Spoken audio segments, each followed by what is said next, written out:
HBs, welcome back to Heaving Bosoms, the podcast where two best friends cackle while connecting over their deep shared love of romance novels. Before we jump in, we've got a Patreon shout out. Shevaun B, you are descended from Aglaea, one of the three graces who was known for beauty, splendor, glory, and adornment. You've taken what could be a lovely yet shallow legacy and turned it into something truly inspiring. You understand the most important thing is to cultivate the beauty of your interior, so you take time and effort to learn and grow both intellectually and emotionally. You glorify your relationships with care and respect. You realize that true splendor lies in good food and even better company, and you adorn your being with the hallmarks of a life well lived: love, laughter, loyalty, and longevity. And now, let's get right into part 2 of 99% Mine by Sally Thorne. Because yum!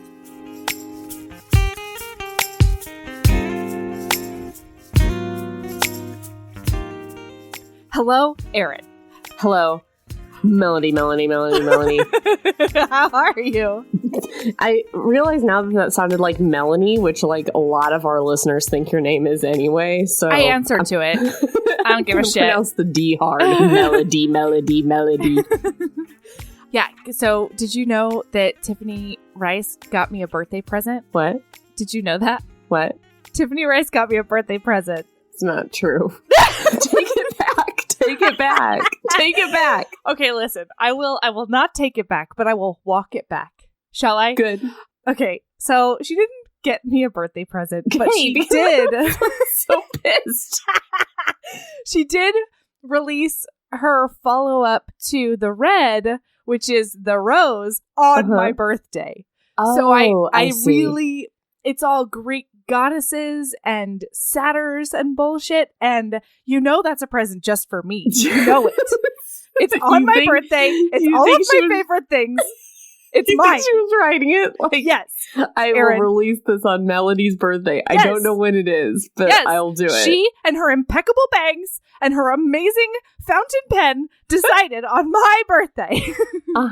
So that's... So, is it any good? Oh boy.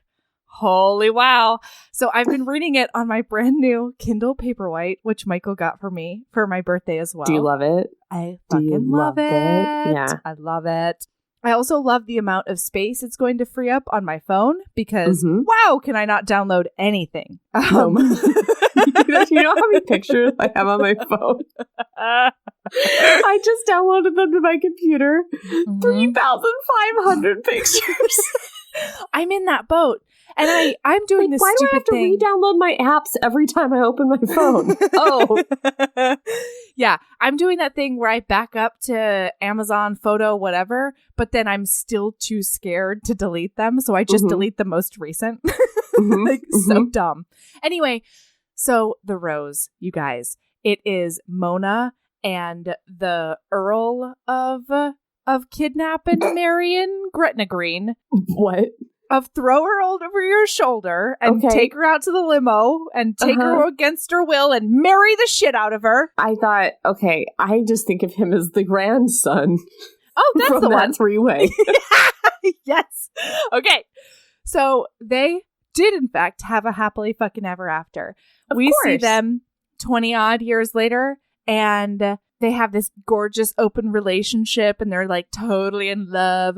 But the heroine of the story is Mona's daughter, who runs a low-key English aristocracy escort agency. Yeah, that tracks. Oh my God.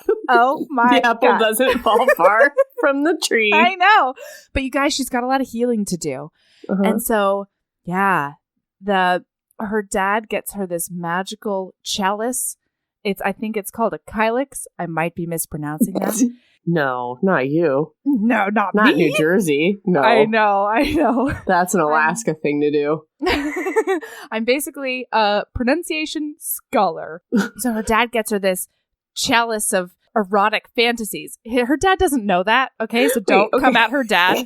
It's not a weird... This is on our list. Like, we're gonna do it. Yes. Yeah. We can't. We're supposed to be doing a whole different book. I'm so today. sorry. Listen, I've just been really excited about it. The only thing that has been like able to measure up to 99% mine has been the rose in a totally different way. Is it as crazy as the red? Is it as crazy as the red? You know, yeah. Yeah. But like, I think it's less shocking because we started with the red. So I'm totally just in it. There's no like Minotaur. Yeah. Just like when I was at KissCon and I was at that panel called Bananas Books with Sarah McLean and Sophie Jordan, and they were having people from the audience get up and talk about books. Yeah. And like, so I was like, oh, I'm going to either talk about Master by Your Mates, but they'd already talked about Ice Planet Barbarians. So I was like, it's kind of too on the nose. And then some people were standing up and I was like, I could go talk about the red. But then people were standing up and saying things like, Tessa Dare's book about a guy who's blind but not blind. And I was like, if I get up there and I'm like, a Minotaur fucks her on a boulder, and then she has a menage with a grandfather and a grandson, and the AGA is with the grandson. I just felt that it was maybe... What a meet cute. Yeah. And then a wine bottle. Like, I just felt like it was a little too much. A little too bananas? I don't know. Yeah, that was just like, that was the best time I had it. Well, I shouldn't say that, but that was the best panel I went to at KissCon because I sat between Jen Reed's Romance and Tessa Bailey and got to talk about podcasts. How fun. Yeah, Tessa Three Bailey ladies also just at the top of their podcasting game. Just like so talking business and like networking. Yeah. That's a lie. I didn't really get to talk to Tessa Bailey as much as I would have liked to have networked with her, but that's fun. Yeah, Jen has Fated Mates, and then Tessa has Read Me Romance. Which I don't think we've talked about at all on the podcast before. We've talked about Fated Mates before. Yeah, guys, and it's go so good. Check out Read Me Romance. That's a great one. Yeah, it's like an Audible book over a week. And Tessa Bailey is actually one of the writers for it as well. I mean, she is a writer, right? So it makes sense. But every week they do like a banter section at the beginning, and then they have professional narrators come in and do a novella over 5 days. So I don't know, you get an HEA by like every free Friday. Audiobooks. Yeah. Plus banter. That's everything you've ever wanted. I mean, keep listening to us, but like that's a good one. Yeah, like don't sell us out, you know what I mean? Yeah, don't like, go be away. Be cool, guys. Right. Be cool. There's room at the table for everybody. Yeah. Yeah, the Read Me Romance. That's a good one. They're our friends. Yeah. Anyway, oh man, the rose is bonkers. I'm so excited. I forgot it was on our list. I'm so fucking excited because it's a birthday present of my dreams. Can I also say everybody who got an arc of Tessa Bailey's new book, which is Fix Her Up? Fix Her Up? Yes, I believe so. It's got a cute little ladder on the cover, and they're like smooching over the ladder. It's really good. It's a fake engagement book. Well, the poster. God, you guys, the cover's really good. I haven't read it, but everybody who got an arc of it at KissCon was saying that it was like the best. So that's good too. You should pick that up. Okay, have we? Okay, you guys, we bantered enough. Have we done enough for these people? This is not that hard. You. This is not that hard. You're just talking to your BFF. Just sit down. Right. I just pull up a chair. I should have a seat. It's 4 a.m. I should just sit down. I'm sorry. I'm just feeling a little cranky. Okay. Oh, wait. So, hey, happy birthday, by the way. Oh, thank you. Also, happy Easter. It's Easter. It is Easter today. Yeah. Yeah. So let's get into it. Oh my gosh. Where did we... So we left off when they were like doing the smell hug, right? The smell hug, candle smell hug? Uh-huh. Yeah. All right. So she does all the photographying and he's real impressed, right? Yeah. She's good at it. She's one of the best photographers around. Yeah. She's feeling it. She's like not taking pictures. Recently she's been taking like product pictures of like mugs. She's got a little like white light box or whatever, and she's doing products, and he's saying like she's not really doing any real photographs anymore. So now she's like doing real photographs for the first time in a real long time. It's very nice. Yeah. So then we fast forward to Wednesday of that week. She's exhausted to the bone and she's editing photos on her computer. And Jamie calls and she's like, oh my God, why is he calling? Like, we're not talking right now. Is he dead? But don't worry, guys. He's just calling to tell her that Tom is way too good for her and she doesn't have a chance and to stay away from him because she's the worst. Devastated me. Oh my God. Devastated me. Can you imagine your any family member or your friend or like, let alone your twin telling you you're such a dirtbag that you can't have the man of your dreams? Ugh. Yeah, this conversation is so sad. And the way that she just takes it is really telling as well, you know? Mm-hmm. She's like, yeah, sure, I'm terrible. Like, I get it. It's awful. It's awful. So then they hang up and Tom comes in. Mostly to yell at her, but she doesn't know that yet because he hasn't started yelling at her yet. Right. It's like she just can't do anything right. It's the worst. Yeah. So Tom comes in and they banter back and forth. And then he starts to go into telling her what she's done wrong. And she's like, careful, otherwise you're not going to get your present. Because Darcy always takes care of Tom. And she has made him a little desk in her office/bedroom because he can't handle his life. And he was like, oh my God, I was about to start working out of my car. This is great. And she does this. I mean, she's so awkward. She's like, I'm not luring you in here for like any purposes or anything. And he's like, oh, no. I'm lured because the desk is so nice. So she is editing on her computer. She's editing photos of Truly's underswears because she's just had a passel of lady models in and she's been taking photo of people's butts. And so Tom's like, listen, this is a building site. You can't do that. Like, that's why I came in here. But also, what's going on with these underswears? Check out those butts. Yeah. And then Truly shows up and Truly's like, you know, oh my God, did you love when Truly, so she presents her with sugar and then she hugs her from behind and she's like, Tom, you can have some of this candy if you tell me that you've been making her smile because like all she wants to do is make you happy. And she tries her little heart out. It's truly such a good friend. I felt it so. I wanted more of like, how did Darcy meet Truly? How did they become BFFs? Like, because they don't really seem to have like a ton in common. Did they grow up together? Was it like a high school friendship? Like, I wanted to know more about the two of them. And if anything, this book was too short. So I know. So Ms. Thorne. Then he comes over and he stands her up and he gives her a big hug with his big hand on the back of her neck.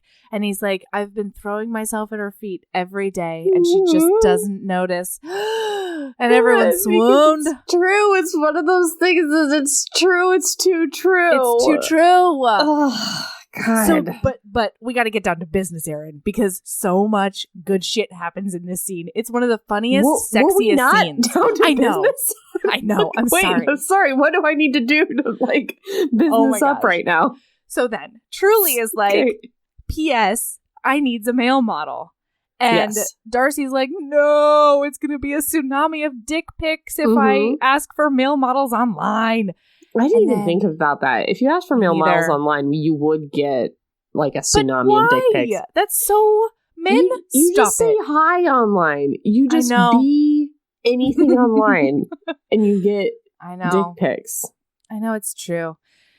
So Truly, good friend that she is like, hey Tom, you and your perfect muscly behind, I think that you would be the best XL guy for this job. And he tries to be like, oh no, my butt's not up to scratch. And Darcy's like, I don't know what the fuck you're talking about because you have the best butt in the whole wide world. You guys, Tom Valeska, he doesn't go to the gym. He just like is a construction. He just like works hard. Man, it's not even like he does like gym squats.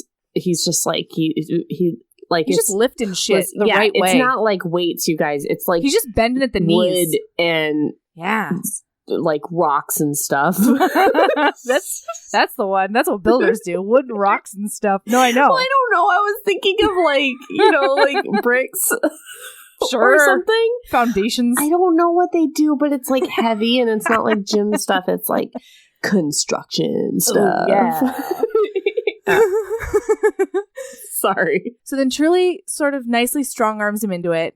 And Darcy is sort of beside herself because she's about to see Tom Valeska's butt for the first time since he used to swim in high school. Oh, you guys, she's not taking photographs, but Tom Valeska, the thing that calms him down is swimming, and he has not been swimming. I just want to say it's just as bad. He's being just as bad on the other side. He's not taking care of himself. Yeah, exactly. Well, he is by lifting the rocks. But at those knees, Tom Valeska. Yeah. But Darcy used to go watch him swim from like the stands and like marvel at his body, and he's not doing that anymore. Anyway, sorry. This is the first time she's seen his butt in many years. Yeah, and his thighs too, his big corded thighs, Aaron. So sorry, I just got distracted. Okay, so she turns around. He's jingle-jangling his pants down. Can I just tell you something? What? So I've been going to this new gym.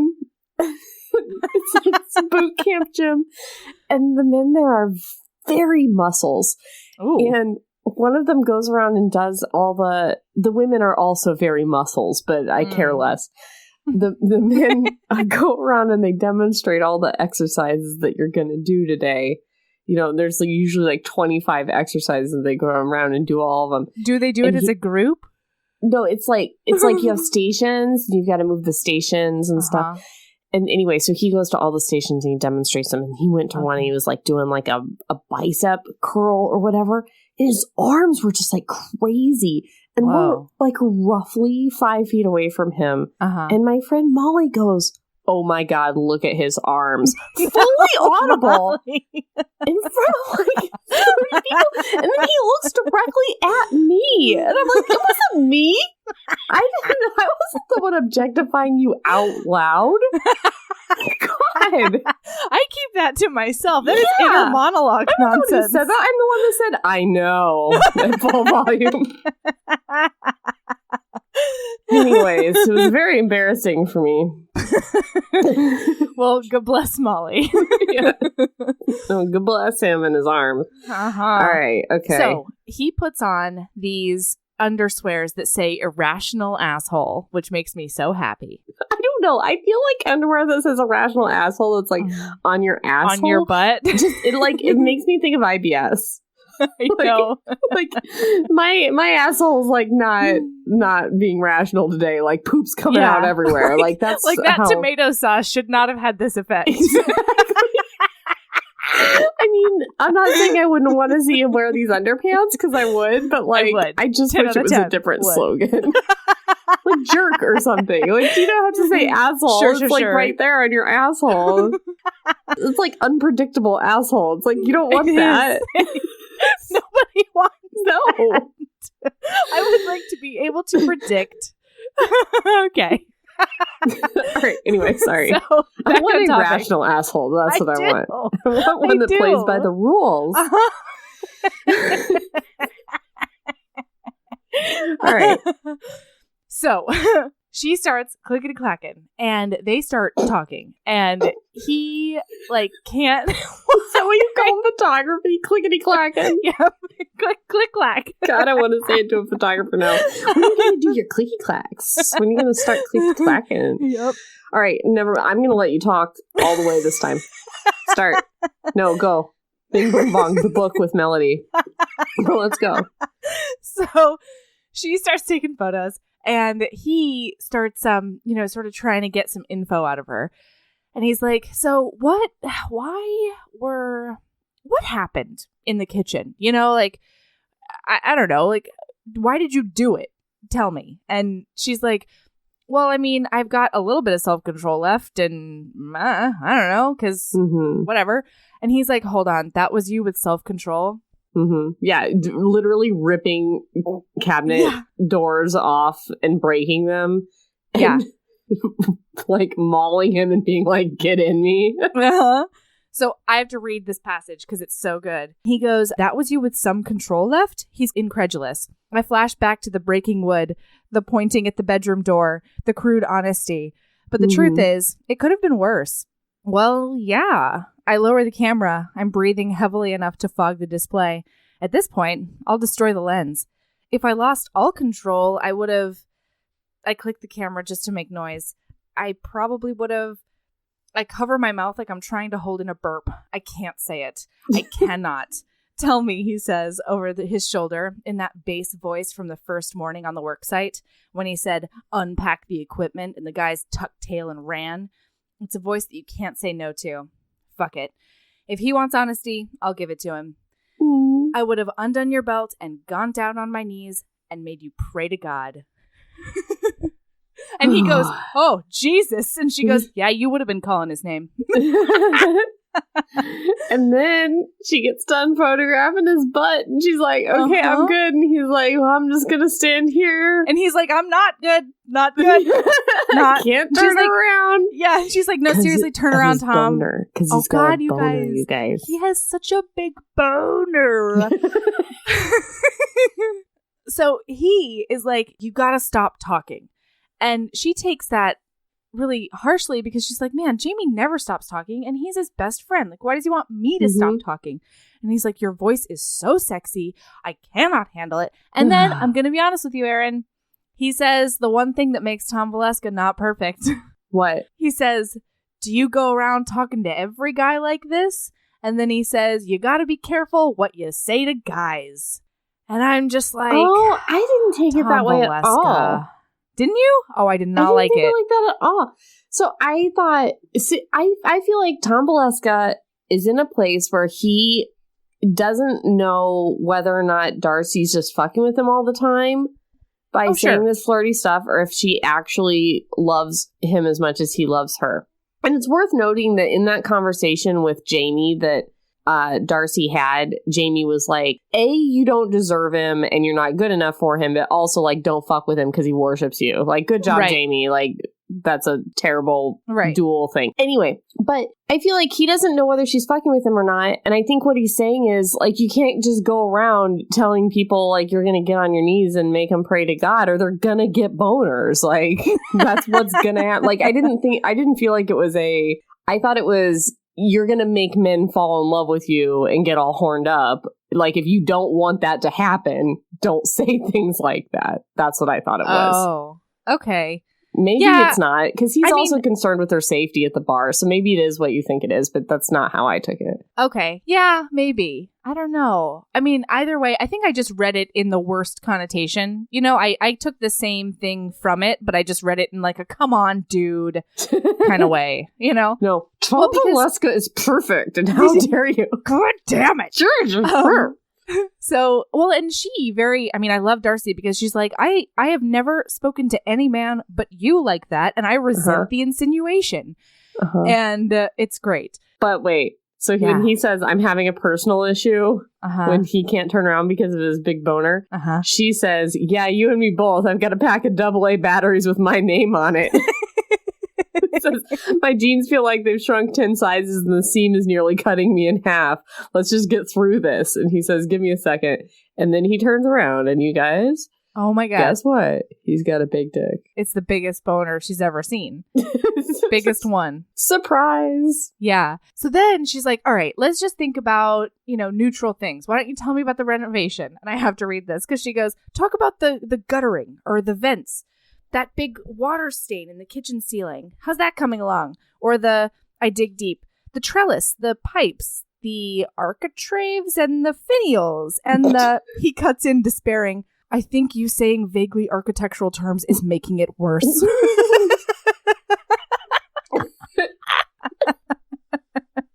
It's so good. So finally, he gets through it. He gets his boner down. He thinks of his grandma and baseball and all the things you do. Yep. And he tucks tail and runs. And they get the photos and it's fine. Yep. So then she invites everybody out for the Friday night thing, which I think we kind of mentioned last episode. Yeah. So she's been working in the bathroom all day and she does a really good job. Oh, she finds that tile with the tarot card on the back. Yeah. That Loretta left for her. I don't remember what card it was. It's probably It was the lady holding up open the lion's mouth. She said it was maybe the strength card. Yes. Yeah. Yeah. Can you tell me about that? I don't know tarot. I mean, the strength card. Oh, God, they're going to kill me, Holly. I'm sorry, Esther. They're going to kill me. I'm bad at tarot, guys. I'm not great at it. Everybody's pretty good at being like, oh, this could mean this or that. Or like, I'm pretty blunt. You? What? Yeah. Well, like to get into their Facebook group, this is the Wildly Tarot girls that are also HBs. That's a great podcast about tarot. Mm-hmm. They were like, what's your favorite tarot card? And I was like, 3 of Swords, because I just like giving it straight. Can't mean anything good. It's just bad, bad, bad. Like there's no like, this could be this or this could be this. It's just like, you're fucked. And like, so is your life. So, like, I don't know. I feel like strength is just a pretty literal card. It means, you know, strength. But they're gonna kill me for that because it's very. You could read a whole book on what every card means, and I'm bad at it. So, all right, it's just like strength. It's just like being strong. It's just like getting over stuff in life and like being strong. She said something about perseverance or something. Sure. Like, you draw the strength card, and I'm just like, congratulations, Mel, you're strong. That's why I'm bad at tarot. But it's like getting over all your emotional bullshit, which, you know, I think is important for these two. You know, like, it's getting over the emotions and like being able to overcome whatever is in your way, like whatever blockages are in your way. You get rid of that, and then you're strong. Sorry, I just like, or, you know, it's also like the kind of like completion of like you're getting over a illness or you're getting over a heartbreak or you're getting, you know, I feel like I'm saying this same thing 15 times. It's strength. It's getting some strength going. So that's really cool because Loretta would have known that they'd find it in the renovation after she died. Sure. You know, well, I don't know. When did she make the house? Oh, she's been living in it for years, and I'm sure she always like had inside the plan. House, or do you think she placed it at some point later? Well, it was the one salmon tile in all of the. It was the one tile she replaced in the bathroom. Oh, right.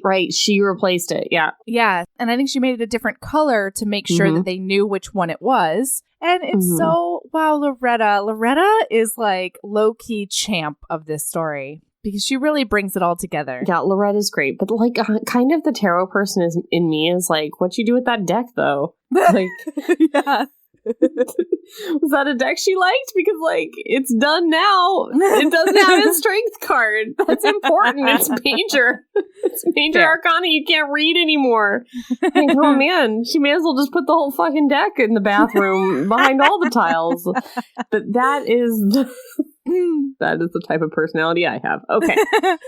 So anyway, she's bonding with the guys. She has sort of like her heart chorus goes off at one point and she almost falls over. Yeah, she tries to lift a thing of tiles and she gets all fluttery. Yeah. And the guys are like, clearly Tom has told the guys about her heart condition, and then she gets a little pissed because they're all like, are you okay? Also, Tom has told her that the youngest guy working on the thing is like probably might fall in love with her and like to be cool about it. Okay. Yeah. And also Tom walked by while she had her hand on a crowbar and he like had to do a triple take and she was like, this is a look that works for you. And he's just like, like, I gotta walk away. Oh no. So anyway, he comes in and he's like, hot damn, like you did all this by yourself. This is amazing. And he hugs her and she feels like she's floating 3 feet off the ground. And she's like, his pride is the best drug in the world. And then Alex is like, man, I can't wait till Friday. The young one, the young dumb one. And Tom's like, so what's happening on Friday? And she's like, oh, yeah, I invited all the guys down to my bar. I'm going to do cheap drinks. You can't come because you're the boss and burp, burp, burp. And he... She also, when she did this for the guy, when she said, like, hey, guys, you can come to the bar on Friday. We'll do cheap drinks and celebrate the end of the first week.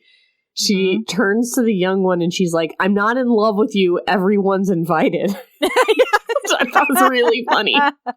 Yeah. Anyway, so he freaks out on her and is basically like he like kicks the door closed and stuff. And he's like, you do end of the work party at the end of the work. We've got 3 months of this. Burp, burp, burp, burp, burp. And she's like, you're being irrational and you're being mean and you're not a nice guy. And when was the last time you had a life? And he's like, I don't have a life because I don't have time. And it just turns into this whole thing. And then she's like, kick that door closed. I know, right? Yeah. When he kicked that door closed, I was like, I know. I was like, maybe you could do this with her pushed up against the wall or something, you know? Just push her up against the wall like a little bit, like just a little bit. Or maybe she could push him up against the wall. I don't know. But also, anyway, like, just like every fight and every conversation they have, there's like all this stuff that gets said. Like, he's like, I don't want these guys getting caught up in the Darcy Bennett whirlwind. Believe me, once you're in it, you can't get out. Meaning that they're all going to like fall in love with her. And he's like, you know, this has been plaguing me my whole life. You're not going to do your little like witchcraft on them because I need their heads in the game because my head's not in the game kind of thing. Oh, it's so good. So she's like, I'm fucking off for the afternoon. And he's like, Jamie called that you'd quit in the first week. Like, you want to make him right? And she's like, I'm not quitting. I'm just making myself scarce because I obviously fuck every single thing up that I try to do around here. He's trying to get her to stay. He's like, man, it must be nice to leave every time it gets hard. And she's like, meh. So she goes to her, down to her little bedroom area and she calls Truly and she tells Truly everything that happened, including the heart episode, the fact that she's not eating, la la la. And then she's like, and tried to be nice and like throw the guys a party. And Truly is very nicely like, ooh, yeah, that seems like a really bad idea since they have to work really hard for you for the next 3 months. God, and she's like, this is if I ever call you like this, do not be like, yeah, that was a bad idea. Like, are you kidding me, Truly? Just be like, yeah, he's in the wrong. He's in the wrong. It doesn't matter if he is or not, Truly. Truly. But she makes a good point because she's like, listen, you're not a bartender. You're a photographer. You don't have to always ply people with drinks. I'm sure you can do something else that will make the guys really happy and create a team environment. And so she's like, everybody's right and I hate it. But she goes up and she calls all the guys together and she makes this big speech and Tom is very obviously prepared for her to just like burn it down and walk away. But she's like, listen, how about pizza on Friday? We're not doing drinks, but I'll buy everybody pizza. And they all cheer and Tom uncrosses his arms and gets this little smile on his face. And he's like, all right, get back to work, Darcy. And it's the best. He loves having her on his job site, you guys. Yeah. Oh, then later that night, he's like, I'm going to go to the gym to shower. And she's like, you're going to get some chlorine on you or you're not coming back. And he's like, I can't. I don't have time. And so she thinks to herself, like, what could I do to give him a little bit more time? His phone rings. And so she reaches. I mean, this is such a move, you know? She reaches around him into his back. Such a move into his back pocket, plucks out his phone, answers 3 calls and takes messages and is like, I am now answering your phone from now on. You are going to live a little bit. So go swim. And he looks like he's going to worship her, you guys. I mean, he's going to worship her. Just get down on his knees right there and just, okay, I'm running away with my thoughts. Here we go. So I think it fast forwards again like a week or a couple of weeks. It fast forwards a week and she comes home from a shift. She comes home and goes into her bedroom, which is where he's working at his dedicated desk. Ooh. Oh, you know what? What? I'm sorry. I just stumbled across that fight in the bathroom. Took a long time. So I was like, zip in my pages. And I was like, oh, what's the next notes I took? Like 20 pages later, it's the same fight in the bathroom. And he does kind of get her against a wall. I just want to put it out there for all the people who are like, I was considering reading this book, but he doesn't get her against a wall. No, he did. And she was like, Megan probably loved it when you got like this, you know, like all fierce. That was that one. Yeah. And he was like, Megan never came to my job site. And she's like, oh, I knew. Yeah. And then he's like, and I never got like this. I've never been like this with anybody but you. Yeah. And she gets real horned up. And then that's right. Like, he goes, as she should. He goes, I can see that you like hearing that. And she's like, zing. And she's like, my animal loves your animal. Let's be animals together. Yes. Let's so be I just want to put it out backs. there. Yeah. Guys, I just got Shakespearean. That was I'm like sorry. a 20-page. No, Erin. What? Take a moment and register that I got Shakespearean. God damn it. What? I don't know what you're talking about. I am so unfamiliar with whatever you're talking about that I can't acknowledge it. What do you need me to acknowledge? Sorry. I said that she wants to be a beast with two backs with him. Oh, yeah. Yeah, that was, I guess, Shakespearean, but it's gross. It is quite. I think it's from Othello. He was a gross dude, that Shakespeare. Yeah. Creative, though, you know? All right. No, I didn't hear that because I was talking over you. It's one of the hallmarks of our podcast, guys. Two ladies just laughing as loud as they can into the microphone and talking at the same time. That's what we're about up here. Heaving bosoms. I do edit a lot of that out, but I can't get all of it. No, you can't get all of it because it's all we do. I can't tell you the amount of times that I've had to like mute one of us and decide which one is funnier, and then I can't even. I edit. What I'll do is like if I think both of us are funny, I'll move it so that I say something too. And then I make you say something after me, so it's not at the same time. And then sometimes when I'm editing, I'll hear the funny thing you said for the first time because I didn't say it because I was shouting my own thing. And I'll be like, oh, that was real funny back there. But I just steamrolled right over her with my own jokes. Anyways. Ooh, yep, I do that too. In 2019. Okay, so she comes back in and he's April. We really need to get on that. Okay. All right, sorry. Ooh. Chapter 16. That's the one. Are you ready? So she comes back from a thing at the bar and he's like, hey, I went through your camera and you're taking some really good photos. And she's like, oh, wait till you see what I took tonight. Mm-hmm. She shows him a bunch of photos that she took of the bikers at her bar. Mm-hmm. And he's like a little unsettled because he's always in protector mode, but he's also like, I know you handle yourself. I'm really glad that you're taking photos that you like again. And then he gets another dig at Alex. He sort of rankles at her relationship with Alex. And he's like, I really thought that Alex would be your muse. Yeah. Yeah. And she's like, he's got no bones. He's got no shadows. I'm not inspired by him. And it's really cute that she puts him at ease like that. Mm-hmm. And then as they're talking, he suggests a photo book. He's like, if you don't want to do like a gallery thing or whatever, because she confesses to him that she thinks the award and that show that she did with Jamie sort of was the worst thing for her career because it made her think that she couldn't succeed without Jamie. Mm-hmm. And so he's like, he suggests a photo book and they start talking about that. And then he's like, hey, a really smart person told me that I don't have a life recently. So do you want to go get a life together? Mm-hmm. I would like to take you out to some drinks, maybe tomorrow. Yeah. Which is going to be a Saturday, date night for people who date. Mm-hmm. Yeah. I just want to say, when they're doing the underswears, and now she brings up the possibility of, like, when they talk about her photographing, like, doing more photography, she talks about, like, I've really got to get out of here as soon as I can find my passport and this renovation is done. Yes. I'm going to go.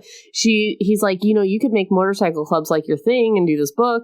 And she's like, yeah, I could go all around the world photographing different motorcycle clubs in different cities and countries. And he's like, or you could just focus on this club and stay here in this bed where I'm at. And she's like, need to find that passport. She's the worst.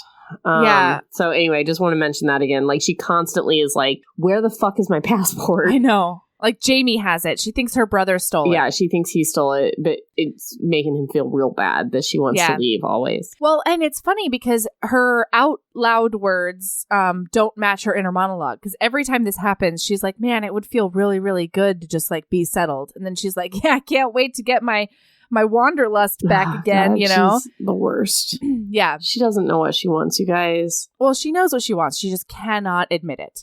Mm-hmm. So, okay. So then it fast forwards to the next scene. They're about to go out. He's talking to some specialty demo guys. Mm-hmm. And... Wait, I'm sorry. Tell me everything. Before they go out. Wait, maybe this is where you were going. I don't know. But they have the smell conversation before they go out to the bar. No, I forgot that was before. I thought that was during. Go. Well, I don't know. Maybe I didn't highlight anything at the bar, but I cannot I will never forgive myself if I didn't highlight anything at the bar. It's impossible. It's absolutely impossible. The bar was such an amazing scene. What? Fair. The bar was such an amazing scene. Oh my gosh. My God. The tension. Before that. So sorry.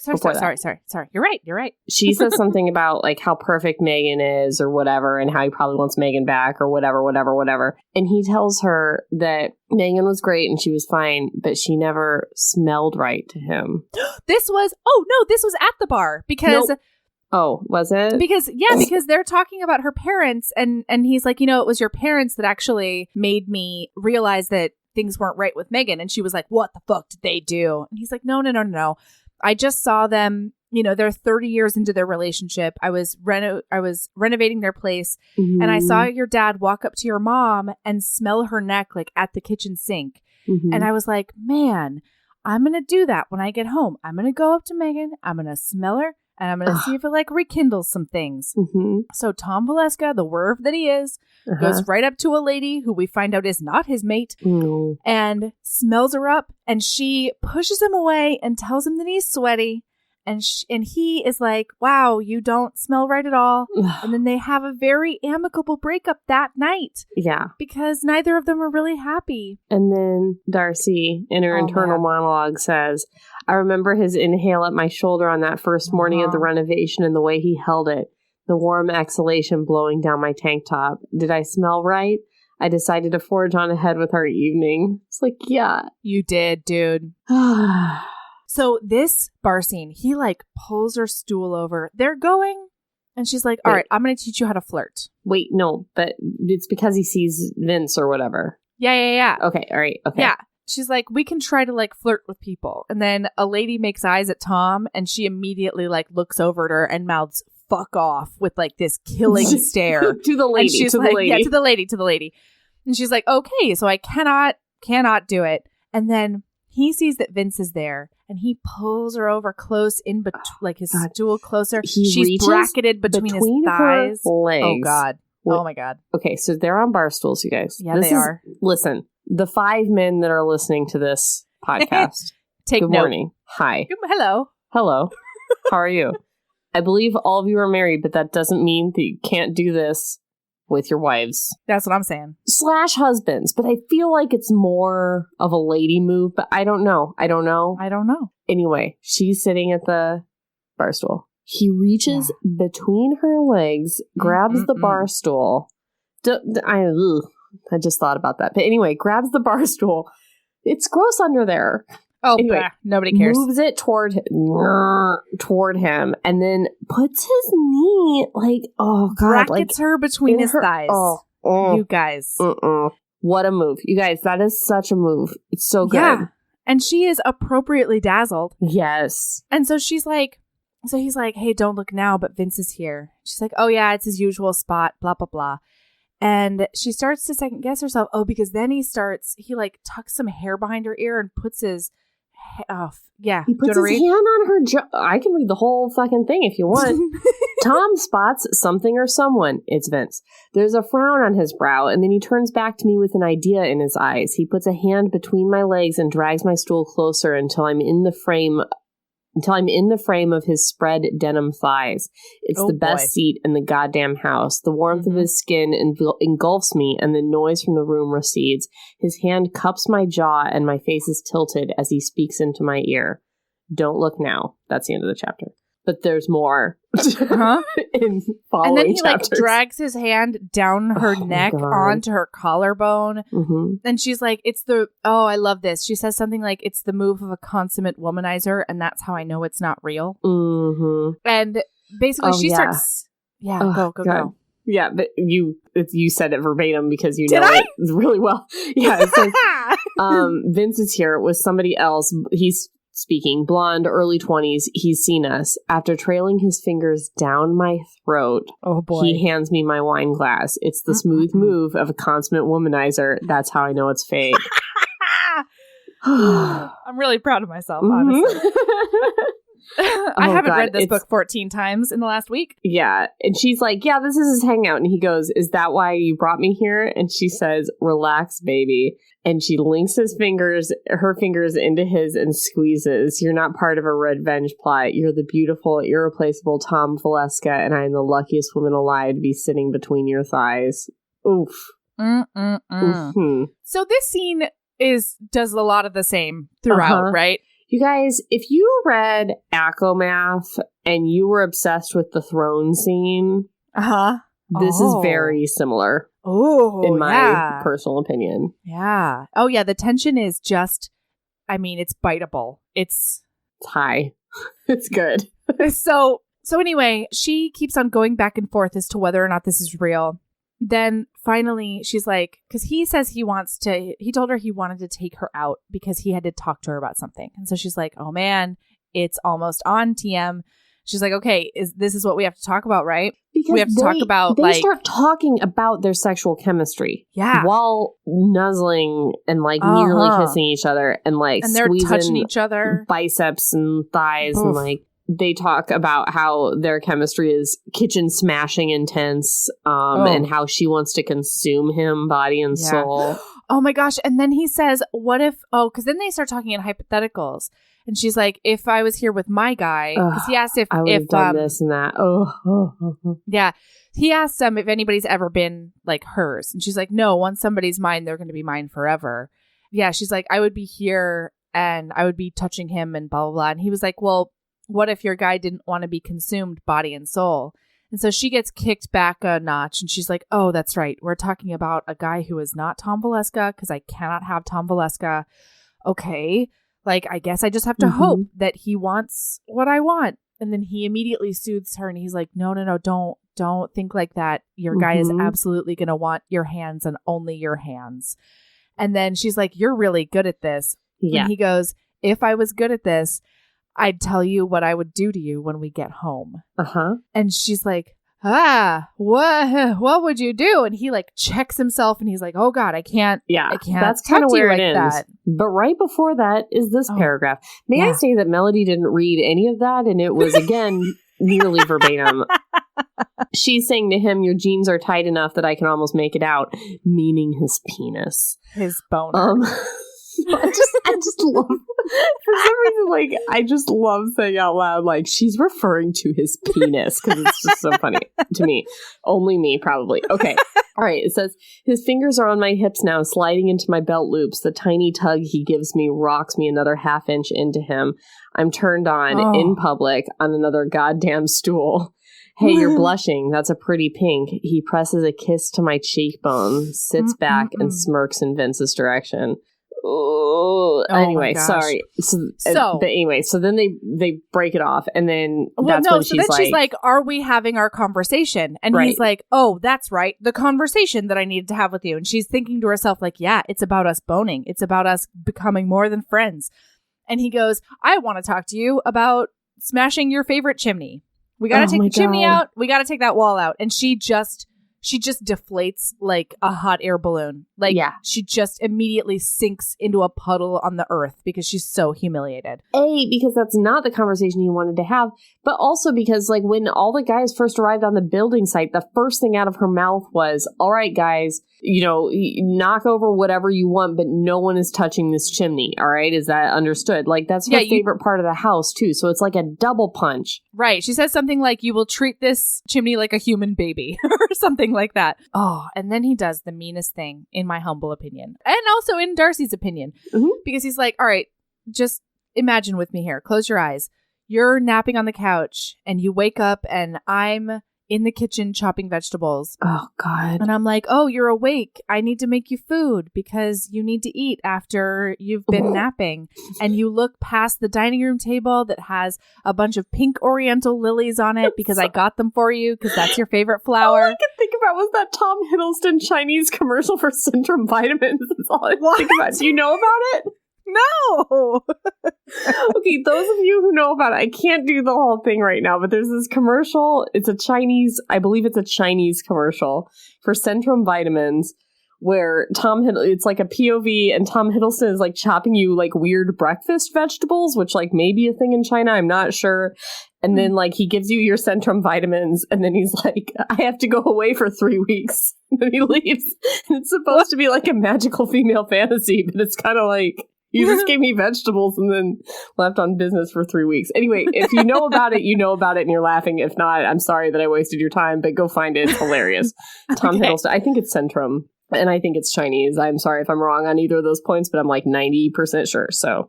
Okay. There we go. Fair enough. Anyway, it reminded me of that. I was like, it's not actually that romantic, you guys.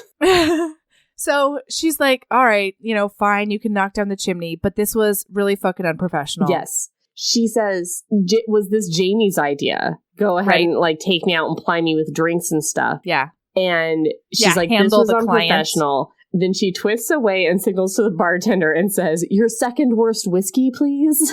Which I thought was that. Great. I loved it. Yeah, it's... Again, big old fight. And he's like, here's what just happened. Darcy Barrett looks at me with a question in her eyes, and I know what the question is, and I panicked, and I blew it, and I'm really sorry. I'm not brave like you. And she goes, I'm sick of being the brave one. I need to be met 50-50 here, because basically, like, I've been, like, worried sick that you're the last person that I can lose, and I don't want to fuck this up. And he's like, you cannot lose me. That is not possible. Can I read more, though? Yeah. I know you didn't mean it, but you telling me things that will never happen, not in that house and never with you, it hurts. And well, fuck it. If it's so important to you, knock the goddamn fireplace down. I seize the glass of whiskey and absorb it into my very being. Oh. I can't take the look in his eyes as I walk to the bathroom and spend a few minutes just staring at myself in the mirror. I wipe off my lipstick and jam my fingers into my remaining hair. I overlay Megan on top of me and my eyes fill with tears. I want to go to the second stall from the inn and flush my heart. Oh. If this is what being brave feels like, then color me yellow for the rest of my life. Because she feels like she finally said the thing she needed to say, and it's not only rejection, it's also knocking down her fucking fireplace. Yeah. So she comes out and Vince stops her and he's like, hey, the lady I'm here with won't stop talking about her rescue rabbits. I'm sorry. It's not an important point, but it made me laugh so hard. Because Sally Thorne is so funny and she'll put something like that in that's like, oh, it's good. Yeah. Vince and his comedic relief. Oh, man. So she's like, I'm here with Tom. And he's like, I mean, but you're not, like, having a good time and, we should, like, just go bang it out, basically. Yeah, like, as if she's not having a good time from what he can see across the room. Yeah. Like, With them just canoodling Vince. Aggressively. Yes. Did you Stop projecting, Vince. With your fingers? What? Did you say noodling? Canoodling. Oh, canoodling. Yeah. What now? No, I'm not going to do another tangent. No, do it. I often talk about noodling. If you've seen the... That's like how you catfish, right? Or is that crawfish fishing? Hillbilly hand fishing. It's one of my favorite things in the world. They take their hands. It's a reality show that's just about noodling for catfish.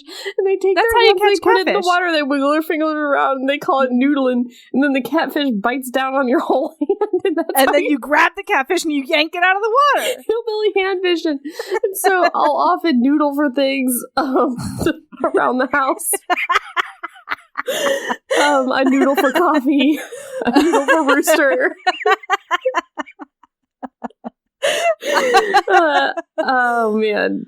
Oh, I wish like Hillbilly Hand Fishing and the MTV show Catfish would have a crossover episode. Oh. But it's never going to happen for me. Anyway, Hillbilly Hand Fishing, it's one of the finest shows on television. All right. Okay.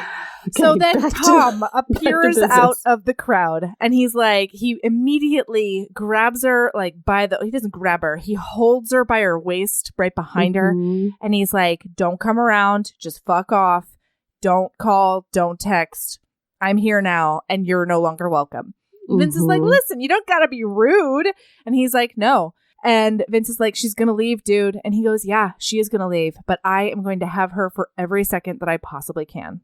And so then he walks with her still in front of him. He's just like, They're just walking step by step out of the bar. People are getting out of their way because Tom Valeska's got murder and sex in his eyes all at the same time. He's also 17 feet tall. He is. 5 feet wide. And you should see his cock, you guys.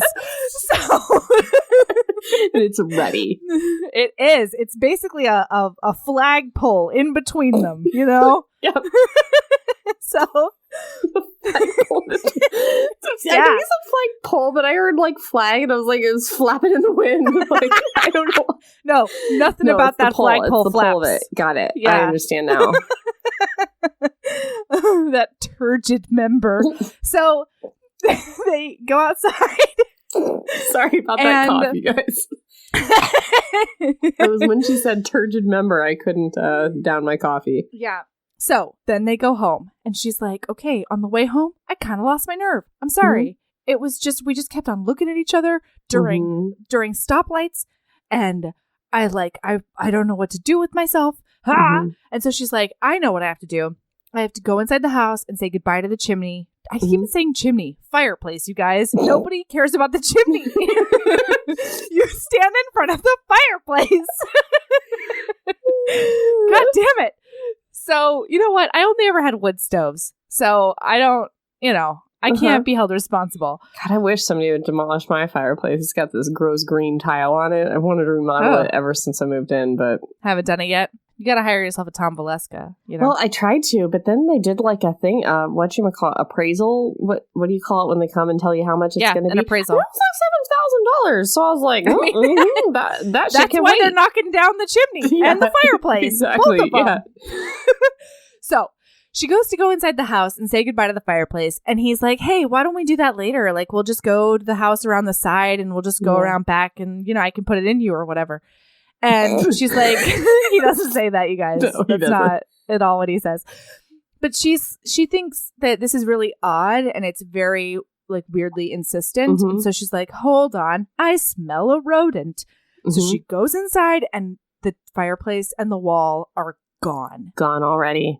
And there's like bricks everywhere. So he didn't ask for permission. He had already done it when he took her out and got her drunk. He didn't get her drunk, guys. Don't worry about that. No, it's okay. But yeah. Yeah, awful. And so they have a knockdown, drag-out fight. Horrible. We find out in this fight, we find out in this fight that he has messed up his numbers.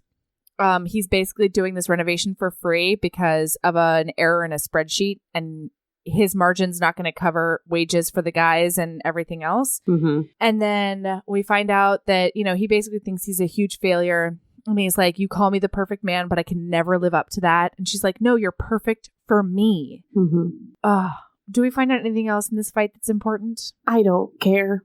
Yeah. Please just read the resolution because it's so good. Yeah. So they just keep, why do you do this? Why do you do that? She says, you're perfect for me. And she asks, do you want me? And he says, I've wanted you my whole life. And she says, then have me, choose me. And he's like, I fucked up. I'm not the person you expected to me. And she says, I don't care. Yeah. Then is one of the most beautiful pages I've ever read in a romance novel. Thank you. Cried like a fucking baby again on the airplane. I know. Can I read it? I've got it. You have a better voice, so you can read it. Gosh, that's not true. Just do it. No, let's read it at the same time. No. Can you imagine? The creepy twins from The Shining. Yeah. All right, go. Do it. So it says, his unforgettable eyes are the last thing I see before he pulls me up onto my tiptoes and puts his mouth on mine. Thunder cracks above us, and then the world goes silent. In a parallel dimension, we've always been right here in this doorway. Since that night when I was an idiot 18-year-old and I replied, I know. In this different timeline, he swallowed the hurt and decided to be patient one last time. He knocked on the House of Destiny's front door, put his mouth on mine, and we've been kissing ever since. We've survived in that alternate reality, backlit by thunderstorms and summer days. I'm crying right now. Holiday fireworks illuminate our faces. Years have passed for us there, in daylight and darkness. My hair grew down to the ground. Autumn leaves gathered at our ankles, and the seasons turned like a kaleidoscope behind us. We've never endured another's touch, and we've never had to be apart. It's the place my true heart has always existed. beating unfaltering and perfect. And it's been safe because it's with him. No. It is so beautiful. That the whole alternate reality thing was just gorgeous. And then it says, now we're leaning through the web-thin layer into this dimension and sinking into these older bodies. Every other kiss I've had in my life has been wrong. I've always known it. Oh, she talks about how she's never stuck around with other guys. She's never chosen a man that her heart could love. And then this kiss then turns into like the present moment. Delicious. He puts his knee in between her thighs and hitches her up. And he has this moment where he like tries to pull back a little bit because he's thinking to himself, this is too much for a first kiss. It's too animalistic. It's too deep. Let him do it. And she says, don't you dare. Don't go easy on me. And then he goes right back in, like just with so much relief. And then he pulls back and he goes, no one is kissing you anymore. He tells me in a conversational hush, not breaking our contact. Your mouth is mine. We don't care about the mess. It's the fastest way. So we stumble through the ruined house in the dark. Every time I trip, his hands pull me upright. Like bad, selfish humans, we pause at the back door and kiss again to fortify ourselves for the run through of the overflowing gutters. If his tongue promises me more, if I can just make it to the studio, I'd swim the English Channel if I had to. It's just so good. I just love the image of them just like stumble. They're trying to like make out and like walk at the same time and like trying to trip over those bricks and trying to get to the backyard. They've got to let the dog out, but they're trying to like make out while they let out the dog. Like it's so good. He's like, you've had a kiss like that in you the whole time. And man, and then my gosh, it's on TM. Yeah. Oh, it is on TM. And this sex scene, everyone, is so good. I don't have words for it. And it's a good fucking thing. It's so good, Sally, because it's the only one we get. That's true, and I wasn't upset about it. Me, I wasn't upset. I got what I. Listen, I don't need to say words like that anymore. She was satisfied. I got what I needed. I'll tell you that much. Very satisfied. No, but I read this on the plane. I was like, finally, I can sleep because this was a slow burn. This is a slow burn. I'm at 71% into this book when this thing happens. And really, you're more like 80% because of the two epilogues. Little did I know. That's the worst part of this book is when I'm like, 81% what? More like 81% mine, Sally. I was like, but remember when I finished the hating game? And I was like, this is the first time I got to the end of the book. And I was like, where is more book though? I know. I was legit pissed. Like I was legit angry when this book ended, which is not her fault. No, she's just too good. Yeah. She's too good at what she does. Yes. So anyway, this sex scene is poetry. It's amazing. So they like get on the bed and she says, you finally caught up. I tore a room apart and told you to get in my bed and he tips me down onto the bed. I'm going to make up for it, I promise, he says with a smile in his voice. Ugh. I feel the downward dip of his body and he's breathing against the side of my neck. I say up to the ceiling, tell me I smell right. He senses the uncertainty underlying my sharp order. You smell like the only person. You smell like the only person, everyone. So good. God. So one of my favorite moments in this sex scene is she's like into it. She's like, let's get a condom. And he grabs one and then he flips her over and like pulls on her ankles or something like that. And she has what she calls a flashback to bad sex. She's like, oh no, I've been waiting for this literally my whole life. We just had this amazing lead up and he's just going to shove it in doggy style immediately. And like the Wall of Winnipeg. Is that what's happening here? After 71% of this book, he's just going to flip me over and have like gentle doggy style sex with me? Is that what's going to happen? I'd be pissed too, Darcy. But thankfully, we're not reading that book. We're reading this book. Anyway, sorry. Guys, he he's just flipped her over so that he can read her underswears. Yeah. And it's really good. Oh my gosh, he spends a lot of time on her nipple piercing, which I don't know if we mentioned. She got a nipple piercing, you guys. Piercing. She told him about it earlier in the book, and you could tell he just couldn't stand that it existed. Well, she told him that she had a piercing, and he looked at all the normal piercing places, and then he just kept on scrolling in his mind, and he could not handle it. He had like a circuit board break. But I want to say later on she wore like a tank top that clearly exhibited it, and he like lingered. Like he definitely saw it at some point. I don't remember. Yeah. Then they make out some more and they do a bunch of amazing things. You should absolutely read it, please. When he takes his dick out, she says, "Oh God, that's right. I forgot about your dick." It's really funny. Like, oh shit, yeah, it's huge. She also says Tom Valeska get in me again. Yeah. It's good. Anyway, sorry. I just want to read it again. I know. I just want to read the whole thing to you. Yeah. Can we turn this into Read Me Romance? No, not today. There's a place you can get that, you guys. Yeah, and I think there's probably like a problem with that. If we just read authors' books out loud and then capitalize on it. So, oh man, and then. Yeah. So she's like, "You know me pretty well already." And he goes, "Not the way I want to." He feels me lift my hips in reply, and his hands jerk my jeans to my knees. And then he goes, "But now is a good point to ask if you want to continue, and if you don't, that's completely fine." And then she goes, "Please, please, enthusiastic yes, pitiful begging, etc. I am not even kidding. Put me out of my misery." Oh, so then he's like, "How's your little spool?" He's in her, he's on top of her, and she's like, "Oh, okay." I'm about to just respond with the requisite fine. But then she's like, "No, this is Tom Valeska. We take care of each other. He understands me." Yeah, so I'm going to check in and really do it. And so she lets him in. Nobody else has ever known about her heart condition. No one else she had sex with. That's what I mean, yeah. So she's like, "Just FYI, if you... like I might get too hot, or if I start feeling claustrophobic or whatever, I might have an episode and then I can't come, essentially." And so if that's the, like, I don't know. I feel like I might have an episode, like the worst case scenario, I can't come. It's like, no, worst case scenario, your heart stops. Or whatever. I mean, sure, but what other awful nightmare I knew as I said that, I'm like, Melody's not going to be on board with this.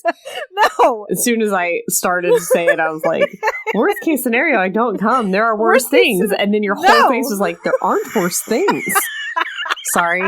Moving on. When you're with Tom Valeska, who you've pined after your whole life. More times with him. She doesn't know that yet. That's true. That's true. She doesn't know that yet. Yeah, she's been convinced her whole life that she's a dirtbag who doesn't deserve him. Yeah. Or anything nice. Yeah. Okay. All right. I'm going to get off my soapbox now. I'm going to chill out. I took several seats already. Like, I took seats before you even started to tell me to. So then he gets off of her and he flips her over onto her side, and she's like, "Oh no, give it back. Like, did I ruin the mood? Right. What did I do?" And he's like, "No, of course not." So then he actually does do some gentle spooning like they did in Wild of Winnipeg, except it was good. Yeah. Then he's like, "How's that? Like, then you won't feel claustrophobic and blah, blah, blah." And she's like, "Okay, this is really awesome. I'm so glad you're taking care of me." And then she's like, "FYI, sometimes an orgasm can also trigger my heart, and this is going to be a doozy. So, just get ready." And it is so amazing. So then they have sex like 4 more times in that night. We don't see any of them, and I was fine with that. Is there anything else you want to say about the sex scene? Other than it was just so they good, have to read it immediately? Just read it. Read it. God. Read it. Oh, he says, "Thanks. You feel like a dream come true." Oh, man. I'm sorry. I have to read this. She says, "I want you to get in me." I press my cheek against his bicep to anchor myself as his touch gets me closer and closer to the edge. Deeper, harder, not like you're sorry for me or worrying about me. I want you to put yourself in me like we're doing this daily from now on for life. They basically have engagement sex, you guys. There might not be a hotter thing than engagement sex. I don't know. At least not romantical kind of sex. Engagement sex is, Yeah. Yeah. All right. Oh, and then they bring it back to the romance novels because Sally Thorne is the most wonderful unicorn of love and rainbows. Uh-huh. After they have sex, he's like, oh, turns out Loretta's books didn't give me unrealistic expectations. Yes. It was just, he had to find the right person, and that person was Darcy. So then, okay, in the morning, you guys, she wakes up alone. Shit goes sideways. Everything goes sideways. She wakes up alone. She's in a black silky robe. Patty the Chihuahua, is trying to get outside. We all know the feeling. And she was a little disappointed because she's like, I've never woken up next to a guy, and I really wanted to wake up next to Tom Valesco. Where the fuck is he? Yeah. So she lets out Patty the Chihuahua. And then like a car's coming up the drive, and she realizes Patty the Chihuahua is going to run into the car. Like, she sees it happening. So she puts on, I think, heels. Yeah, the only shoes available. Yeah. And she's trying to run in the mud in heels through the yard to get Patty the Chihuahua.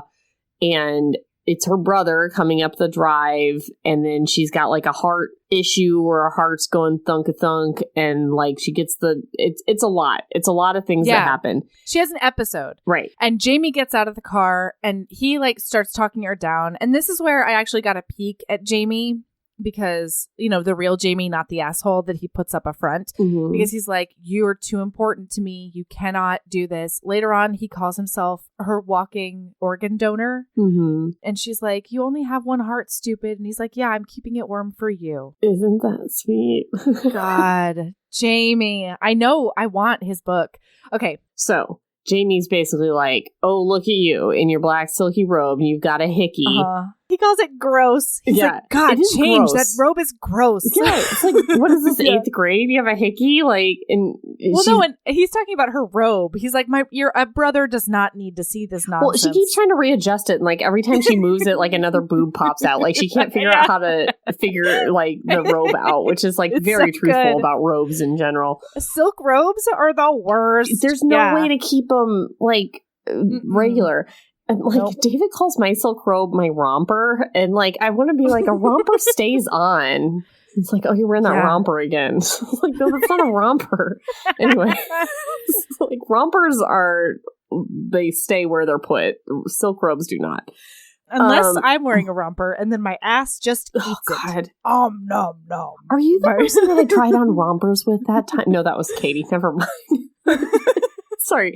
Anyway, one time I went specifically to try on rompers with a friend because we were going to do it. We're going to find the romper that looked good on us.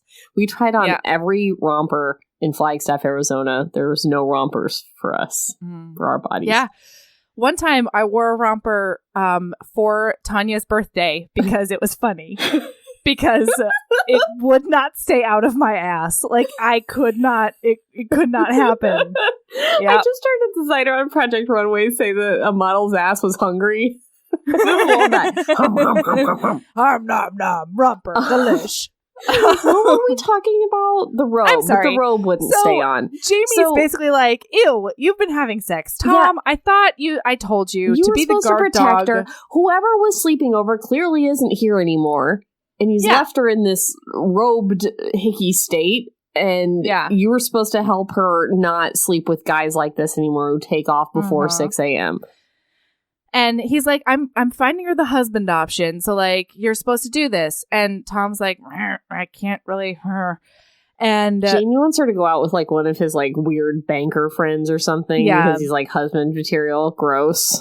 Yeah. And Tom can't handle it. So Tom is like, nope, we're not having any plans. There's no plans. This Tyler fellow is not going to show up. And it's really good. So anyway, then, you know, Jamie does a bunch of like, vaguely abusive things.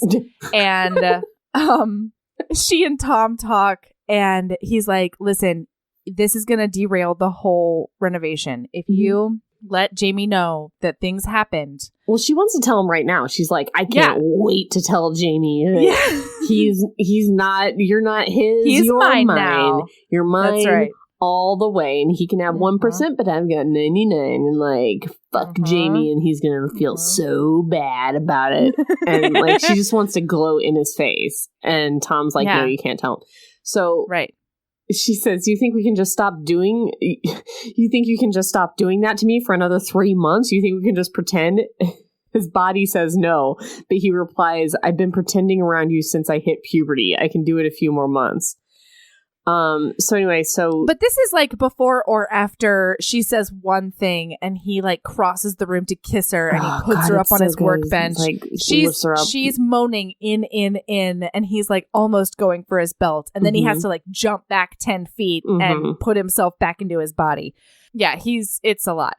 So she agrees. She's like, okay, I've never been strategic about a damn thing in my life. So yes, I will agree to this with you. I will give you 3 months. It's fine. I can do this. And they talk more. Oh, she comes into the work site with 2 cups of coffee and a Valeska Building Services shirt on. And Tom cannot handle it. At one point, he says, does it make me horrible for loving... What? I'm sorry. It's so important. During that fight, he says, you know how much I care about you, right? And she's like, no, I know you love me. You've showed me a million times how much you love me. Like, how could I not know how much you love me? And then she doesn't say, I love you too. And then she realizes it after he leaves, and she's promised that she won't. She's like, all I ever do is take. Like, I need to really resolve. I'm not going to tell Jamie. Right. I'm going to tell him I love him back. I'm going to do the right thing. For once in this fucking book, I'm going to be good and do it right. Yeah, and we should note that it goes over better this time. The I know goes over better. He's just like, yeah, you know, but I don't think that, like, you know how much I care about you. And then he leaves and he's fine. So then she realizes and whatever. So yeah, he pulls her aside at one point and he's like, does it make me a terrible person? Like, how much I love my name on your chest? And she's like, no, it just means that you're my person. And so Jamie basically like gets her fired from the job site because he tells Tom how much she's been struggling physically. And Tom is like, no, you're not getting demoted. You're getting promoted because I need your help with the phones. I need you to help me keep things organized. I've never run my own business. I need your help. And so he promotes her to deputy site manager of Valeska Building Services, and she is very happy about it. But then Tom gets a call and she goes after Jamie and it turns into World War VII between these two. They start throwing bricks at each other because she finds out that the mole he's had on site who's been reporting on her is not one of the guys on the crew. It's her best friend, Truly. The only person in the whole wide world that has only ever been hers. Because Jamie takes over everything. And so she is so pissed. And it finally gets to the point where she's like, she's my best friend. And he's like, no, she's one of my best friends too. Like, we email, we're talking. And then she can't help herself. She's like, well, yeah. First he goes after Tom, though. Like, he's really mean to Tom. Like, you need to do this, you need to do that. Like, where's this at? Blah, blah, blah. And she's pissed because she's like, he's going to break. Like, he's under a crazy amount of pressure and you're going to come in here and be a big asshole to him. And Jamie says, he's only here because I asked him to be. And she's like, he's only here because I'm here. And he goes, who do you think you are? And she's like, I'm Darcy fucking Barrett. I think I've said Bennett 15 times. I just want to, but it's Darcy and Bennett. And I couldn't not do that in my head. Anyway, Jamie laughs now. My short charade is over clearly. You think you have a chance with him? And he's laughing. And my temper is an erupting volcano. I do have a chance. I point at my neck. That's his. He's mine now. It's so satisfying watching the air leave Jamie's body. It's luscious. I've won. He's mine. He loves me. I'm keeping him. And then he goes, you're keeping him? And he goes into all the ways that she's terrible and how she's going to abandon him. And she's like, not this time. I'm going to stick around and we're going to be together. And oh man, he eviscerates her in a way only a brother can. Right. And then she finds out about Truly, and then it's more it's just everything's awful, awful, awful. Yeah. So then Tom comes back in and he's like, enough. What the hell is going on? And he looks at her and he's like, I asked you for one thing. I asked you for in my 3 whole life. months. I've never asked you for anything. I asked you for one thing and you couldn't do it. And it's like, yeah, that's correct. Like, Darcy's a valid, fucking Tom. Mess. She can't. Yeah, it's valid. And then Jamie goes after him and he's like, really, dude? And then Darcy looks at him and oh man, Tom says the scariest words I think either of them have ever heard. And that is, I can't do this anymore. And they're both like, no, you totally can. And he's like, no, I'm a failure in all ways. I did this. I did that. I can't handle it. I've involved Darcy. She's the client. Like, that's fucking unprofessional. And they're like, no. You're doing great. You have a lot on your plate. It's totally okay. He's like, no, Jamie, I fucked up my numbers. And Jamie immediately is like, my money? Hold on. Yeah. Hold on. And then she's like, it doesn't matter. Like, we'll go over it. It's fine. And then he looks at her and he goes, I have your passport. Yeah. And she stumbles a bit and she's like, what? And he's like, yeah, I found it and I put it in my pocket. I could have given it back to you 1,000,000 times. I could have just put it somewhere where you could find it. And I didn't. I have it. I have your passport. And she pauses for too long. And then she's like, I don't care. It's totally okay. And for this, we find out that his mom is getting evicted. Like, he's having a bad 15 minutes. Yes. And it's all coming crashing down on Tom. So he's like, I can't deal with any of this. I have to go pick up all of my mom's stuff and move her somewhere. And they're like, okay, well, she can go stay with our parents. Like, just take her to our parents' house. It's fine. We'll all go together. And Tom is like, no, I have to go do this by myself. Leave me alone. And he leaves. And so she tries to go after him. And this is where we see Jamie's soft underbelly, because he grabs her by the waist and he says, no, let him cool off. The moment you go out there, it's over. It's you and him and I'm on the outs. And this is like basically what I've been afraid of my whole life. And oh my God. But it's also like a shitty move. Yeah. How dare you, Jamie? Yeah. How dare you? That's fucking selfish. You should want your sister and your best friend to be happy. Jamie. Yeah. And also, like, you stole her best friend, so, like, fuck off. Yeah, Jamie. Yeah, our best friend's off limits now. Apparently not to you. It's sweet that Jamie. You said that you'd, like, carve out your heart and give it to her or whatever, but, like, you wouldn't actually do that. And, like... You wouldn't do that. Shut up, Jamie. You can't even... Jamie. Can't wait for your book. I'm so excited for your book. I cannot wait. I am so stoked to fall in love with you, Jamie. Yeah, okay. Can't wait to fall in love with you. Bye. So Tom drives off and she goes sprinting after him. Oh, she's trying to run after him. She can't. Yeah, of course she cannot handle it. And she doubles over in a heart attack. Not a heart attack, but a heart, eruption. Choir. Serenade. Episode? Serenade? Yes, that's the one. It's a heart choir. It's not a heart murmur. And so it's a heart performance. Yell. Yeah.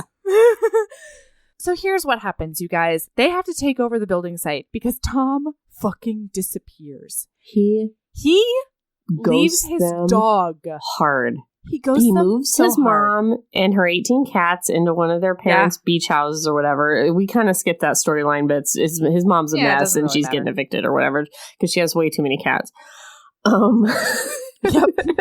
That's the whole story. That's the whole story. And then he stops leaves by Patty Megan's. with them. What? Wait. He leaves Patty. He leaves his dog. That's Patty. That's like a borderline. You should maybe be afraid somebody's going to hurt themselves. If I ever leave Rooster, that's what I'm saying. I can't.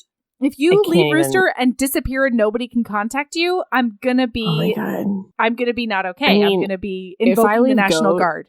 Like, just be like a little bit. Yeah, it's fine. But like, if I leave Rooster, oh my God, my whole heart the National just Guard collapsed. will be called. Yeah. I will call them. I will call the Coast Guard. These aren't people that can help. No, you need to I don't just give a call shit. the regular I'll call police. the FBI. No, just like call David. No, I feel like I should or like go the up police. the ladder. I gotta go to the top. They can't help. So if you call the FBI, they're just gonna be like, "Have a nice day, ma'am," and you will. They can search and rescue you. Just call me. Start with me. Well, obviously. Life lessons with Aaron. Anyway. Okay, so Tom disappears. They have to take over the whole renovation. And like, it sort of fast forward, so we're going to do that too. They take it over. They figure shit out. They're like, oh my God, I can't believe this is Tom's life. But she calls Megan. And they call Megan like, together. He was here. He wanted me to tell you this. That he's okay. And we're not together. And we're not together. he specifically wants you, Darcy, to know that we're not back together. Mm-hmm. So, like, that's hopeful, right? It is. And then, like, Megan's with, like, a new guy or whatever. Conversation. It's very nice. So beautiful. Megan's a hero. She's a hero. She's basic. Oh. She's basic. But she's the epitome of lady love. But she's a hero. She's a hero. Yeah, who's not jealous and, wants people to be happy. Mm-hmm. I mean, she's just lady love all around. She's basic. She's not my type of person, but she's very nice. Man, she's good to have Megan in your corner, Mm-hmm. Yeah. Yeah. Wouldn't want to hang out with her. I just want to say again, but nice. I would have her do things to my face, though, Sure. She'd be my favorite esthetician. I find that women who have perfect faces don't know how to do things to faces. Because it's like, maybe she's born with it, or maybe it's Maybelline. Yeah. It's like born with it, and they don't know what to do with Maybelline. Yeah. They like wash with water every night and then go to bed. Yeah. How dare you? And like, don't sleep on their faces like I do. Yeah, just right in there. So, yeah, women like that are like, have you tried sunshine and like water? Anyway, all right, move on. We're moving on. So let's fast forward, just like the book does, to her heart appointment. She has a heart appointment. She and Jamie are there. Yeah. It's 2 months later. You guys, it has been 8 weeks. God. You guys. She has not had a heart appointment in like 2 years because Jamie always took her to her heart appointments. Yeah. And she hasn't seen Jamie in a while. Also, Tom, before he left, promised that he would be at her heart appointment in 2 months. So he knows the date of the heart appointment. He promised. Well, Jamie sent it to him, too. Okay, he emailed him a follow-up and was like, hey, P.S., we're going to be at this place. So she knows that he knows where they're going to be, and he promised that he'd be there. So she's got some hope in her heart that he might come. But only kind of. Yeah. Because, you guys, she has been unraveling. She's been having trouble sleeping. She's been having trouble eating. He may have killed himself. It's possible. He might be dead. Oh, God. She might be without her mate after she just got her mate. Oh, my God. Like, she's going to be one of those wolves or tortoises or whatever that end up just dying after their mates die. You know what I mean? A video of that turtle having sex on YouTube? No, Google that up. That's great. It's so funny. Is it a turtle or a tortoise? It's a turtle. It's a land. It's a land turtle with. So it's a tortoise. I think. Well, there's a difference between a turtle and a tortoise. I think. But I don't know, like the small ones that people keep as pets. It's like... So it's like a freshwater tortoise. Turtle. Sure, I guess. It doesn't have webby feet, though. It has land feet. You guys, bing, boom, bong, zoology with Aaron and Melody. Turtle time with Aaron and Melody. Okay, sorry. So we're going to Google that up, but we got to get on point. We got to get on point. Though. I know that to be sure. To be true. Watch it be a sea turtle when I send this to you later today. Watch it be a straight up fucking sea turtle or a Galapagos whatever. That's a tortoise, I think. Yeah, I know. That's what I'm saying. It's probably very clearly either a sea turtle or a tortoise. And here I am being like, it's a small land turtle, Melody. Oh, man. It's a small freshwater turtle with land feet. Boy, we're good at this. God, who's going to email us? Let's go through our Rolodex of who the email is going to come from. Okay, no. Okay, so sorry. Darcy's not okay. She's like gray. I think it's going to be Natalie. All right, okay. She's gray. Her hair is falling out. Like, it's bad. It's bad. So they're both like hoping, like Jamie almost won't let her go into the appointment because he's like, our friend is coming, so we can't go in until our friend is here. And they're like, no, there is a schedule. So then out of the mist, Tom Valeska shows up. It's like, first of all, she's hooked up to all the heart monitors. Oh, and her heart just starts going crazy. And she starts overheating and they can't figure out why. And it's because Tom Valeska is in the fucking building. She can feel him. And she's tingling all over, but like everywhere. Especially her in her vaginal parts, and then like right in there, in her heart also love. Oh, there too. And then he comes in, and then she's like, she's cured. Yeah, no, seriously, that's kind of how it happens. So it's like dawn behind him, and there's like a breeze that's like lavender scented and stuff when he walks in. But he's still so muscly, and he still smells like such a man. I'm sure there's some sandalwood involved or something. And so then Jamie hops up and like bear hugs him. And then he's like, he steps back and he lets Tom go over to her because she can't get her heart monitors off of her. And he steps between her legs and she's like, you came. And he's like, I wouldn't have missed it. And they really don't give him as much shit as I thought he deserved about this. But they've been giving him shit his whole life. Yeah, so especially Jamie. I just feel like they're trying to be careful. Yeah. Oh, yeah. They're very frightened. He's going to go away again.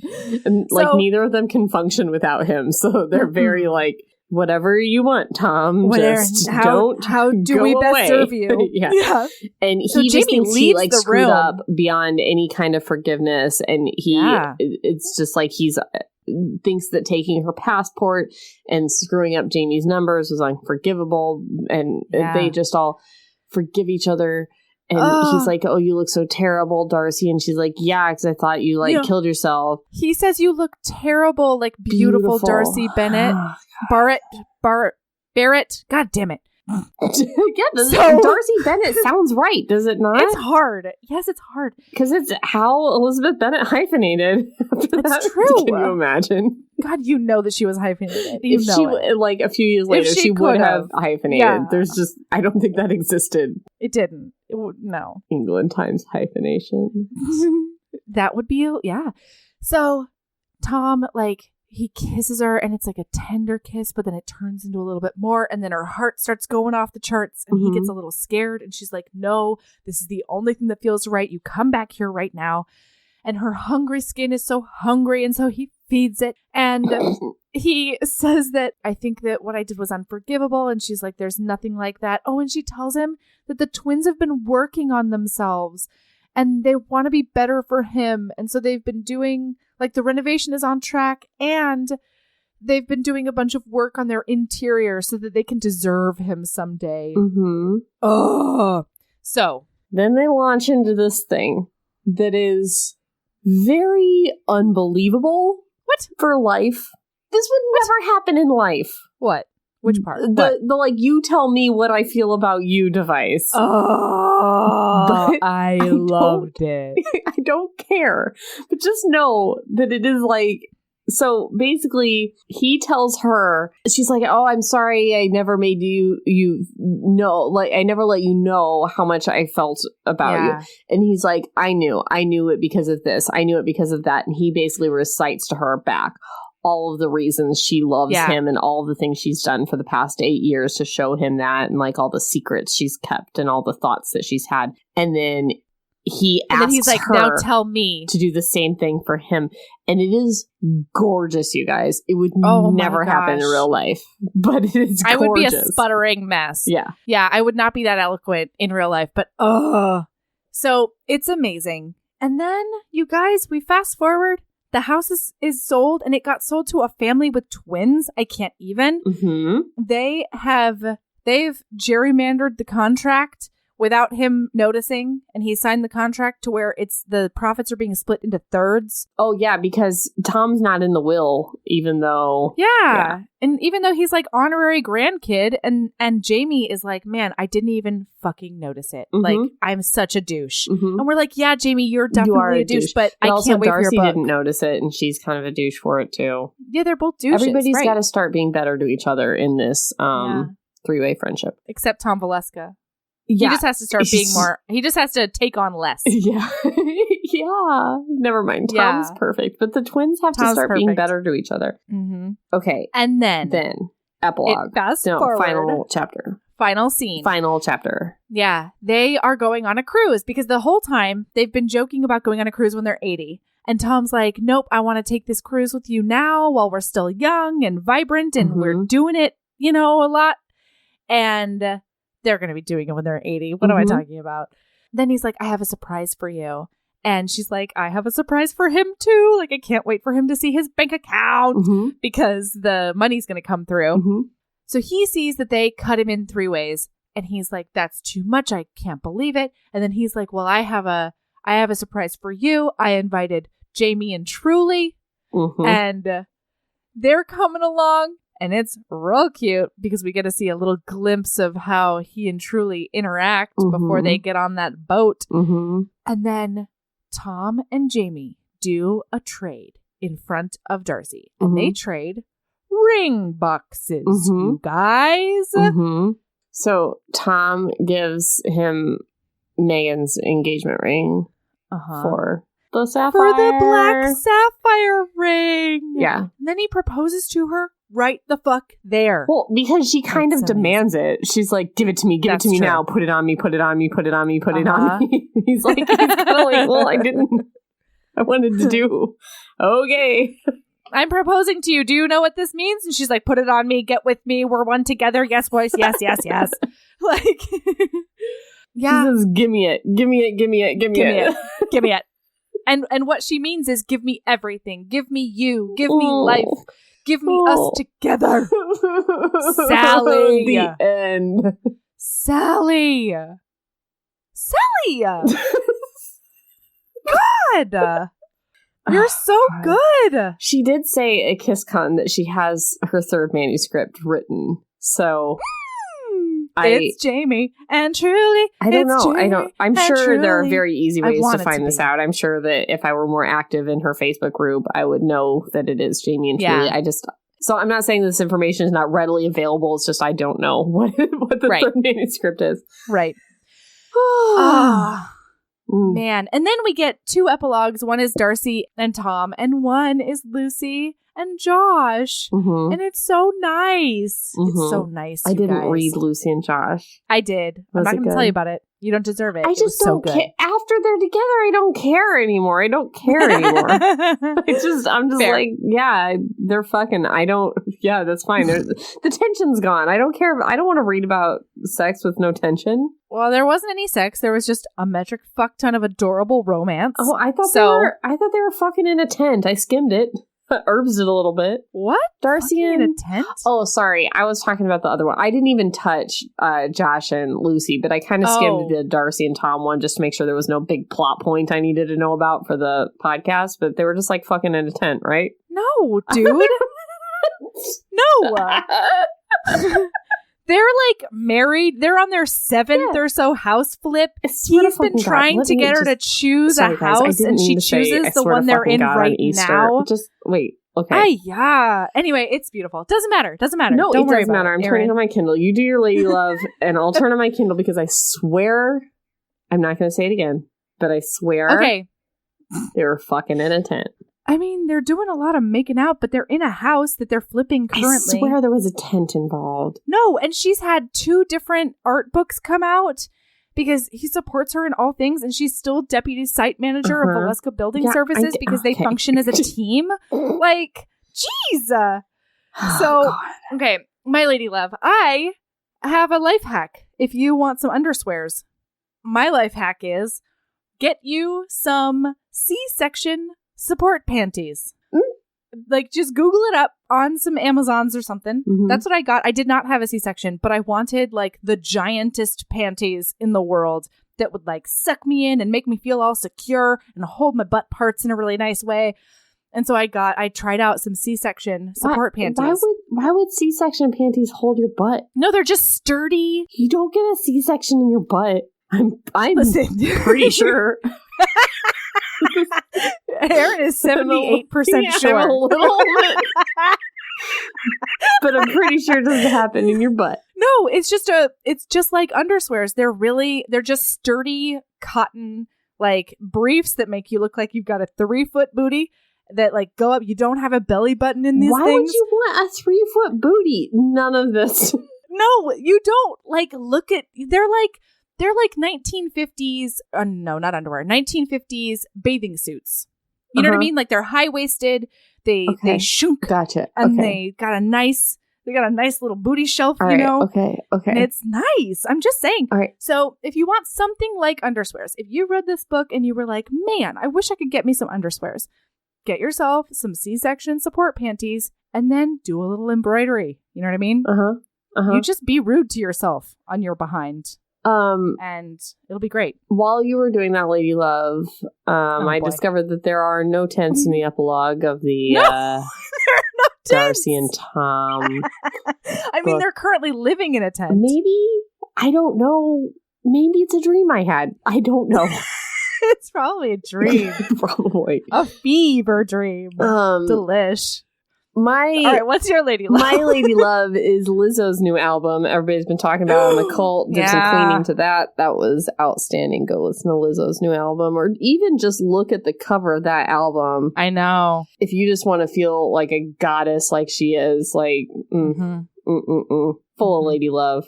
Badass lady love. All right, excellent. Erin, where can they find us? Tell us everything. Do you want me to do it? I'm just exhausted. All right. You can find us on all the places. Instagram is @heavingbosoms. Twitter is @heaving_bosoms. Gmail is heavingbosompodcast@gmail.com. We've gotten some really, really lovely emails lately that have just made my heart soar. We read everyone. Thank you. Even if we don't reply to them. We read all of them. I promise you. Yeah. Facebook is Heaving Bosoms Podcast. And then our closed group is the Heaving Bosoms Podcast Geriatric Friendship Cult. And our Patreon, you guys. Patreon is a bunch of fun. That is patreon.com/Heaving Bosoms. You have to click the box that says, yes, I am 18, because guess what, you guys? We're adult content. And then our website is updated, and it is www.heavingbosomspodcast.com. And we have merch on Redbubble. Yeah, and we have Heaving Bosoms merch. Get yourself some TMI Sarah with Melody. McLean said it was a very sturdy tote. So, woo-hoo. Yes. Yeah, so keep being a badass. Oh no. Do it and love yourself as much as you love land turtles. Freshwater turtles with land feet. Yes. It's a freshwater turtle, but definitely with land feet. And probably they had sex in a tent in the epilogue. You guys are all over the place. But just Google that video, because this turtle's like, no! It's great. It's making little turtle noises. It's having the time of its life. Actually, now that I'm thinking about it, I don't think it's having sex with another turtle. I think it's having sex with an object. Just Google up turtle sex. I'm sure you'll find it. Okay. Wow. Anyway, bye. Bye, Erin.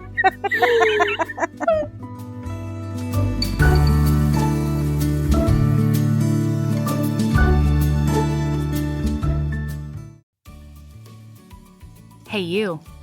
Yes, listener, you. Are you loving the show? If so, please leave a rating and review in your podcast app. The 90 seconds you take to say something nice not only helps new people find the show, but it makes me super smile over at HBHQ. Also, I've had a few people ask, and the answer is yes. We are still doing the 5-star bribe. If you leave us a review with 5 stars, then we'll do whatever book you want. We're real deep into the list, though, so it might be a while. Lilas! Okay, back to the show.